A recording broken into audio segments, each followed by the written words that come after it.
आखिर चिराग पासवान ने क्यों कहा नीतीश कुमार के सीएम रहते नहीं रुकेगा पलायन? बीजेपी जेडीयू में सीटों पर बनी बात, आज हो सकता है इस पर ऐलान।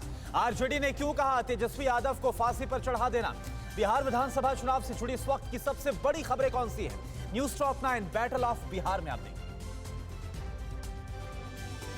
बिहार विधानसभा चुनाव के लिए जेडीयू और बीजेपी में सीटों का समझौता हो गया है। जेडीयू 122 पर जबकि बीजेपी 121 सीटों पर चुनाव लड़ेगी। वहीं मांझी की पार्टी को जेडीयू जबकि मुकेश साहनी की वीआईपी को बीजेपी अपने कोटे से सीट देगी। आज दोनों पार्टियां सीट शेयरिंग की घोषणा कर सकती हैं।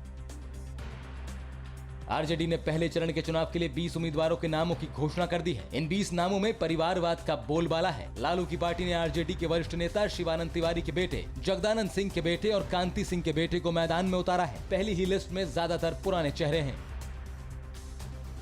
पूर्णिया में आरजेडी के पूर्व नेता की हत्या के मामले में तेजस्वी यादव पर एफआईआर दर्ज होने पर पार्टी ने सफाई दी है। आरजेडी प्रवक्ता मनोज झा ने कहा कि अगर तेजस्वी हत्याकांड में दोषी साबित होते हैं तो उन्हें फांसी पर चढ़ा दिया जाए, लेकिन जांच सही तरीके से हो और उसे सरकार प्रभावित न करे। बिहार में एनडीए से अलग होकर अकेले चुनाव लड़ रहे चिराग पासवान ने नीतीश कुमार पर बड़ा हमला बोला है। चिराग ने खत लिखकर बिहार के लोगों से नीतीश को हराने की अपील की। चिराग ने कहा कि अगर जेडीयू प्रत्याशी को आपका एक भी वोट जाता है तो वह आपके बच्चों के पलायन का कारण बनेगा। जेडीयू में शामिल हुए पूर्व डीजीपी गुप्तेश्वर पांडे का अपने गृह क्षेत्र बक्सर से चुनाव लड़ना मुश्किल है, क्योंकि बक्सर सीट बीजेपी कोटे से चली गई है। बक्सर सीट हाथ से निकल जाने के बाद माना जा रहा है कि गुप्तेश्वर पांडे वाल्मीकि नगर से लोकसभा उपचुनाव में जदयू को उम्मीदवार होंगे। विधानसभा के साथ ही वाल्मीकि नगर में उपचुनाव होना है।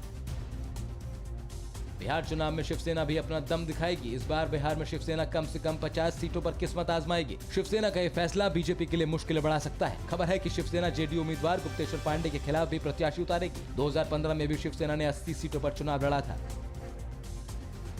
पुष्पम प्रिया की प्लूरल्स पार्टी ने पहले चरण के लिए 40 उम्मीदवारों की लिस्ट जारी कर दी है। लिस्ट में दिलचस्प बात यह है कि इसमें उम्मीदवार सामाजिक कार्यकर्ता, शिक्षक, किसान, प्रोफेसर, वकील और डॉक्टर जैसे पेशे से ताल्लुक रखते हैं। लिस्ट में एक धर्म का कॉलम भी है, जहां पर सभी उम्मीदवारों का धर्म बिहारी बताया गया है। बिहार चुनाव में गड़बड़ी फैलाने की साजिश रच रहे 5 नक्सलियों को पुलिस ने गया से गिरफ्तार किया है। गिरफ्तार नक्सलियों के पास से भारी मात्रा में विस्फोटक बरामद किया गया। नक्सलियों ने बताया कि एरिया कमांडर अनिल यादव के निर्देश पर वो सुरक्षा बलों पर हमले की फिराक में थे। बिहार के वैशाली में चुनाव के दौरान बांटने के लिए ले जाई जा रही 550 पेटी विदेशी शराब पुलिस ने बरामद की है। पुलिस ने ट्रक ड्राइवर और खलासी को गिरफ्तार कर पूछताछ कर रही है। किसने शराब मंगाई थी और कहां बांटी जानी थी? पुलिस को शराब लाए जाने की सूचना मिली थी, जिसके बाद पुलिस ने ट्रैप लगाकर दोनों आरोपियों को गिरफ्तार कर लिया। क्या आप पर भी बरपा है जालसाजी का कहर?